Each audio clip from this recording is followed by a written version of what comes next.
सरकार हमारे बैंक का एक्चुअल निजीकरण करने की तैयारी में है।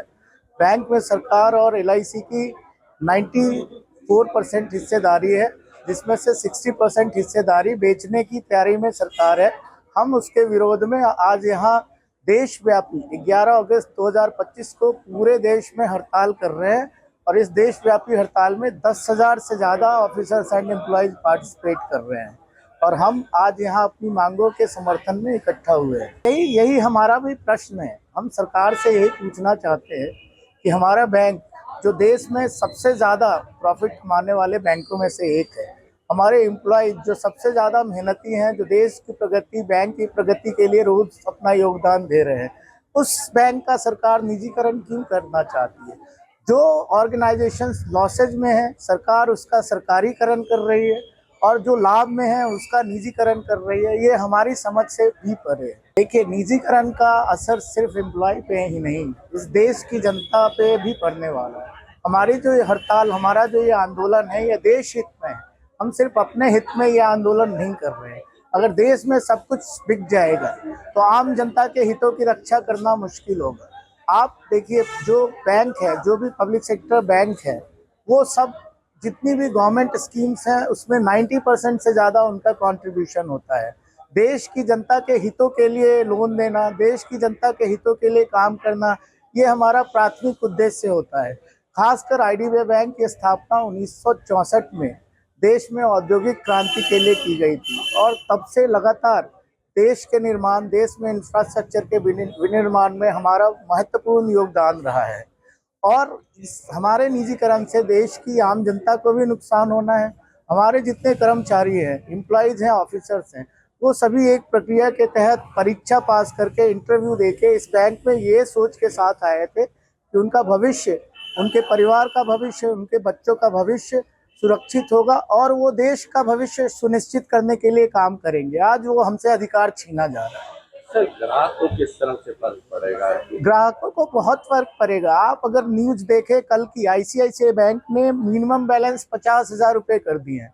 हमारे देश की 80% जनता की मंथली इनकम 50,000 नहीं है। वो 50,000 का खाता कहाँ से खोलेंगे? उनका परिवार, एक परिवार में 5 खाते, 2.5 लाख रुपए चाहिए। आज जो पब्लिक सेक्टर बैंक है, वो देश की आम जनता के लिए काम कर रहे हैं। आम जनता को उनकी बेसिक सुविधाओं से वंचित किया जाएगा। जो छोटे छोटे लोन हैं, जो छोटे छोटे उद्योगपति हैं, जो सरकारी स्कीम्स हैं, उन सब से वो वंचित हो जाएंगे।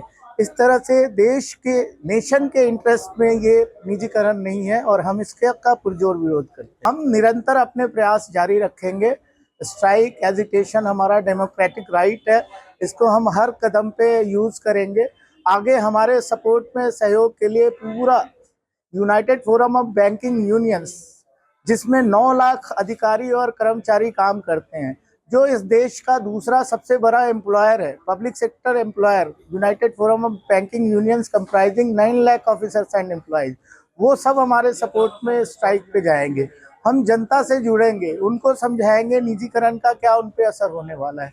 हम लगातार अपने प्रयास जारी रखेंगे और हमें पूरी उम्मीद है कि हम सरकार की इस प्रक्रिया को डिरेल करेंगे, रोकेंगे, बंद करेंगे। निजीकरण का आप देख रहे हैं कि हमारे मेंटल, फिजिकल और इमोशनल सब पे इफेक्ट पड़ रहा है। हमने अपने बैंक को हर समय अपने घर से ज़्यादा प्रायोरिटाइज किया है। हमारे लिए बैंक ही हमारा घर है। हम 14 से 15 घंटे से बैंक में रहते हैं। हमारे लिए हमारे सहपाठी जो साथ में काम कर रहे हैं वही हमारा परिवार है। तो आप बताइए, बिना परिवार, बिना हमारी नौकरी, बिना सब कुछ के हम कैसे जी पाएंगे?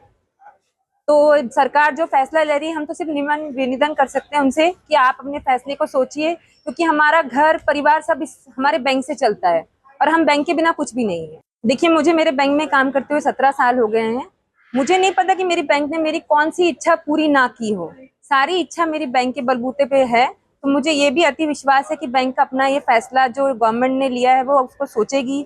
हम उनको निवेदन ही कर सकते हैं, अपने हाथ जोड़ के निवेदन करना चाहेंगे कि आप अपने इस फैसले को सोचिए और हमारे बैंक को बचाइए। सर, इसका असर तो आप उन घरों से पूछ सकते हैं जो कि जिनकी नौकरियां बदली होकर प्राइवेट में हो चुकी है, जिन्हें कल नहीं पता कि उन्हें ऑफिस जाना है कि नहीं।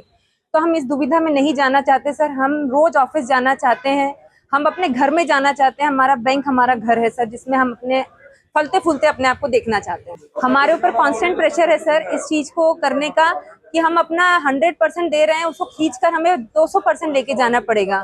तो इसीलिए हम चाहते हैं कि सर निजीकरण ना हो, हमारे बैंक को सुरक्षित रखा जाए।